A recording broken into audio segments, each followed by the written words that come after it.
In November of 2016, a quiet suburban town in Northern California suddenly became the center of a national mystery.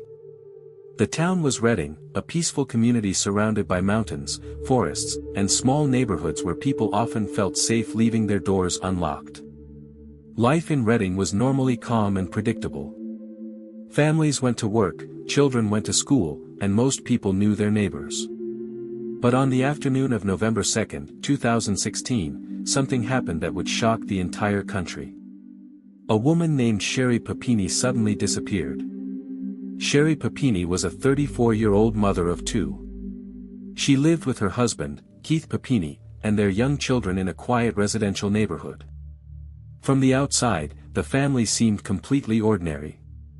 Friends described Sherri as a loving mother who spent most of her time caring for her children. She often went jogging around the neighborhood trails during the day while her kids were at daycare. On that Wednesday afternoon, Sherri went out for a run just like she had done many times before.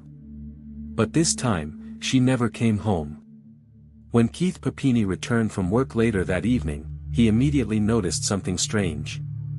His wife's car was still parked in the driveway. The house was quiet. Sherri wasn't there. At first, Keith assumed she had gone somewhere nearby. Maybe she was visiting a friend. Maybe she had gone to pick something up from the store. But after waiting for a while, he began to feel uneasy. He tried calling her phone. There was no answer. He sent messages. Still nothing. Eventually, his concern turned into panic. Keith decided to use a feature on his phone that allowed him to track Sherri's location. The signal from her phone showed something unexpected. Her phone appeared to be located along a rural road just a few miles away from their house. Keith drove to the location immediately. When he arrived, he saw something disturbing. Lying on the ground near the side of the road was Sherri's cell phone. Nearby were strands of blonde hair tangled in her headphones. But Sherri herself was nowhere to be seen. Keith called 911. Within minutes, police officers arrived at the scene. What they found raised serious concerns. The phone appeared to have been intentionally left behind. There were signs of a possible struggle. But there were no clear clues about what had happened. The possibility that Sherri had been kidnapped quickly became the center of the investigation. Local authorities began searching the surrounding area immediately. Police dogs were brought in. Helicopters flew overhead scanning the forests and nearby roads. Volunteers from the community joined search teams. News of the disappearance spread quickly. Within hours, the case began appearing on local news stations. Soon national media picked up the story. The image of Sherri Papini's smiling face began appearing on television screens across the country. People were horrified by the possibility that a mother could be kidnapped in the middle of the day while jogging near her home. The FBI soon joined the investigation. Agents worked with local police to analyze every detail. They examined the location where the phone had been found. They interviewed neighbors. They reviewed surveillance footage from nearby roads. But despite all of these efforts, there were very few clues. The case quickly became one of the most mysterious disappearances in the country. Meanwhile, Sherri's husband Keith began speaking publicly about the situation. He gave emotional interviews to reporters. He described how worried he was for his wife. He begged the public for help finding her. In one interview, Keith said something that caught people's attention. He believed that Sherri had been abducted by strangers. Someone must have taken her while she was jogging. The idea of a random kidnapping frightened the entire community. Parents began keeping their children closer to home. Women in the area said they were afraid to jog alone. For weeks, investigators searched desperately for answers. But Sherri Papini remained missing. Then something unexpected happened. On Thanksgiving morning, 2016, nearly 3 weeks after she vanished, a call came into emergency services. A woman had been found running along the side of a highway in Yolo County, nearly 150 miles away from where she disappeared. She was thin. She had bruises. Her wrists were bound. And she claimed to be Sherri Papini. When officers arrived, they immediately realized something was wrong. The woman was severely injured. She appeared exhausted and malnourished. Her hair had been cut short. She had burns and bruises across her body. And most disturbing of all, a symbol had been branded into her skin. Sherri was rushed to the hospital for treatment. Soon afterward, investigators began asking the most important question in the entire case. What had happened to her during those 3 weeks? Sherri told a terrifying story. She claimed that she had been kidnapped by 2 Hispanic women who held her captive. According to her account, the women kept her chained inside a house. They beat her. They starved her. And they threatened to kill her. But after weeks of captivity, she said the women suddenly released her. Investigators listened carefully to her story. At first, everything seemed to fit the evidence. Her injuries looked real. Her fear appeared genuine. The entire country was relieved that she had survived. But as detectives began investigating the details of her story, something strange started to happen. Some parts of her account didn't quite make sense. And the more investigators looked into the evidence, the more questions began to appear. Questions that would eventually turn this kidnapping story into one of the most shocking fraud cases in recent American history. After Sherri Papini was found on Thanksgiving morning in 2016, the entire country watched closely as investigators tried to understand what had happened during the 3 weeks she had been missing. When police first located her running along the side of a highway in Yolo County, she appeared to be in terrible condition. Her body was thin. She had bruises on her arms and legs. Her hair had been cut short. Her wrists were still bound with restraints. And investigators noticed something deeply disturbing. There was a burn mark branded into her shoulder. Because of her injuries and exhaustion, Sherri was immediately taken to a nearby hospital. Doctors treated her for dehydration and malnutrition. At the same time, detectives prepared to ask her questions about the kidnapping. Everyone wanted to know the same thing. Who had taken her? And why? When investigators first interviewed Sherri, she described a terrifying story.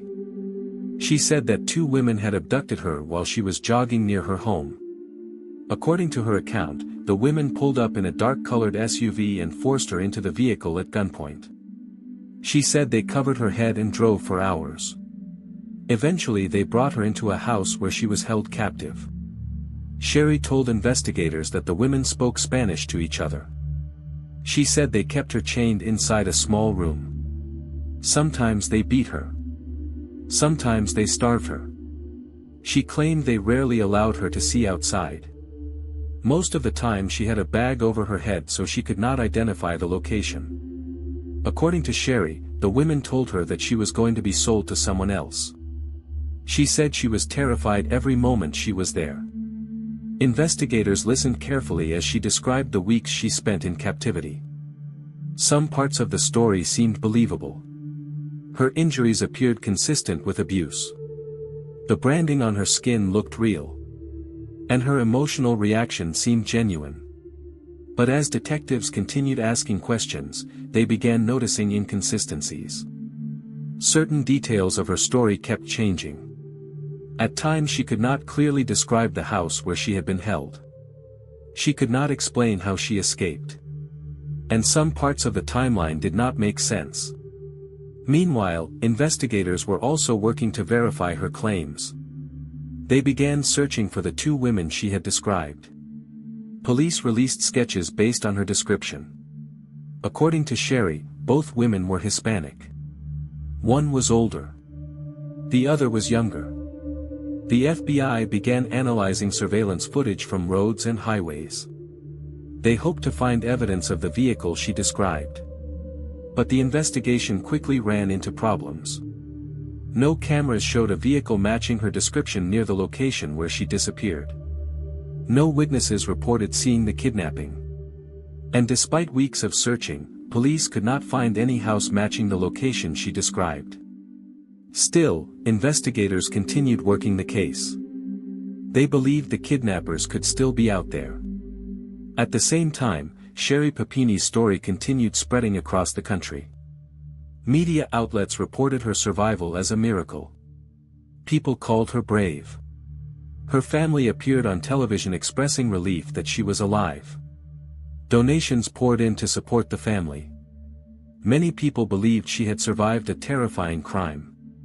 But behind the scenes, investigators were growing increasingly suspicious. As they studied the evidence more closely, they noticed something unusual. Some of Sherri's injuries did not look like the result of violent abuse. Instead, they appeared to be self-inflicted. The burn mark on her shoulder also raised questions.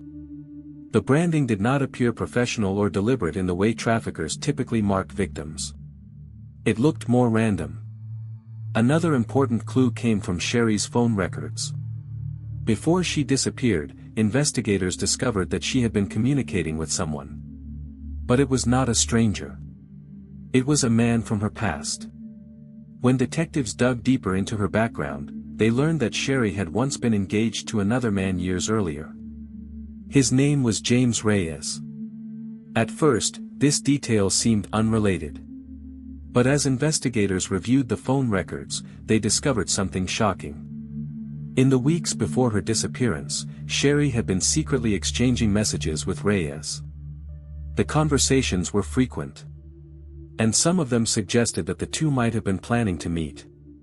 This discovery raised a serious question. Had Sherri actually been kidnapped? Or had she gone somewhere willingly? Investigators decided to contact James Reyes. When they questioned him, his answers only made the mystery deeper. Because according to Reyes, he knew exactly where Sherri had been during those 3 weeks. And his explanation would soon turn the entire kidnapping story upside down. When investigators contacted James Reyes, they expected him to deny everything. After all, the entire country believed that Sherri Papini had been kidnapped by 2 unknown women. But Reyes did not react the way detectives expected. Instead of denying involvement, he told investigators something shocking. He said Sherri Papini had been staying with him the entire time. According to Reyes, Sherri had contacted him shortly before her disappearance. The two had known each other years earlier and had once been engaged before Sherri eventually married Keith Papini. In the weeks before she disappeared, Sherri had begun messaging Reyes again. At first the conversations seemed casual. But soon they became more personal. According to Reyes, Sherri told him she was unhappy in her marriage and wanted to leave. She asked him if he would come pick her up. At first, Reyes said he thought she was joking. But then she continued insisting. Eventually, he agreed to drive to Northern California and meet her. On November 2, 2016, the same day Sherri disappeared, Reyes drove hundreds of miles from Southern California to Redding. Later that afternoon, he picked her up near the location where her phone would eventually be found. Reyes told investigators that Sherri got into his car willingly. There was no kidnapping. No struggle. She simply left with him. The two then drove back to Reyes's apartment in Costa Mesa, California, nearly 600 miles away. And according to Reyes, Sherri stayed there for the next 3 weeks. This revelation stunned investigators. If Reyes was telling the truth, then the entire kidnapping story was a lie. But detectives needed proof. So they continued questioning him. Reyes explained that during those 3 weeks, Sherri rarely left his apartment. She spent most of the time inside. He said she seemed nervous about being seen by other people. Reyes also told investigators something even stranger. He said that Sherri had asked him to hurt her. At first, he refused. But she insisted. According to Reyes, she wanted bruises and injuries so that her kidnapping story would look believable. He said she even asked him to brand her skin with a heated object. Reyes claimed he argued with her about it. But eventually, he gave in. Investigators were shocked by these details. The injuries that had convinced the country she had been tortured might have actually been part of a staged plan. Detectives needed physical evidence to confirm Reyes's story. So they searched his apartment. Inside, they found items that supported his claims. There were tools that could have been used to create the brand mark. There were also restraints similar to the ones found on Sherri when she was discovered. Even more importantly, investigators collected DNA evidence from the apartment. That DNA would later become one of the most important pieces of the case. But the biggest question still remained. If Sherri had been staying with Reyes willingly, why had she returned claiming she was kidnapped? Reyes explained what happened next. According to him, after nearly 3 weeks, Sherri suddenly said she wanted to go home. She told Reyes that she needed him to drop her off somewhere along a highway so she could pretend she had escaped. Reyes said he did not understand her plan. But he agreed to drive her north. During the drive, Sherri prepared the final part of her story. She cut her own hair. She tied restraints around her wrists. Then Reyes dropped her off along a road in Yolo County, about 150 miles from her home. A short time later, she began running along the highway until someone spotted her and called police. This moment created the dramatic rescue that shocked the entire country. For years, investigators had quietly examined this information. But proving that Sherri had faked the kidnapping was extremely difficult. They needed more than just Reyes's testimony. They needed undeniable proof. So detectives turned to one final piece of evidence. The DNA found on Sherri's clothing. And when forensic analysts examined that DNA closely, they discovered something that would finally reveal the truth about what had really happened during those missing 3 weeks. For years after Sherri Papini returned home in 2016, the kidnapping story remained one of the most mysterious cases in the United States. Even though investigators had serious doubts about her account, proving that the entire event had been staged was extremely difficult. Sherri continued to repeat the same story. She insisted that 2 Hispanic women had abducted her while she was jogging. She said they had beaten her, chained her, and held her captive for 3 weeks. The story was dramatic. It attracted national media attention. And for a long time, many people believed it. But behind the scenes, investigators were quietly gathering evidence. One of the most important clues came from forensic testing. When Sherri was first found on the side of the road in 2016, police collected the clothing she had been wearing. At the time, forensic scientists tested the clothes for DNA evidence. Years later, when investigators reopened the case with fresh suspicion, they decided to examine that DNA again using more advanced technology. What they discovered changed everything. The DNA found on Sherri's clothing did not belong to any unknown kidnappers. Instead, it matched the DNA of James Reyes, the ex-boyfriend who had already told investigators that Sherri had been staying with him. This was the proof investigators had been waiting for. It confirmed that Sherri had indeed spent those 3 weeks with Reyes in Southern California. But the investigation didn't stop there. Detectives also looked at Sherri's phone records and online activity. They found messages between Sherri and Reyes before the disappearance. These messages showed that the two had been planning to meet. In fact, some of the messages suggested that Sherri had intentionally arranged the entire situation. She had created the appearance of a kidnapping. Investigators also discovered something else disturbing. During the time she claimed to be held captive, Sherri had continued communicating with Reyes normally. There were no signs that she had been forced to stay with him. Everything pointed to the same conclusion.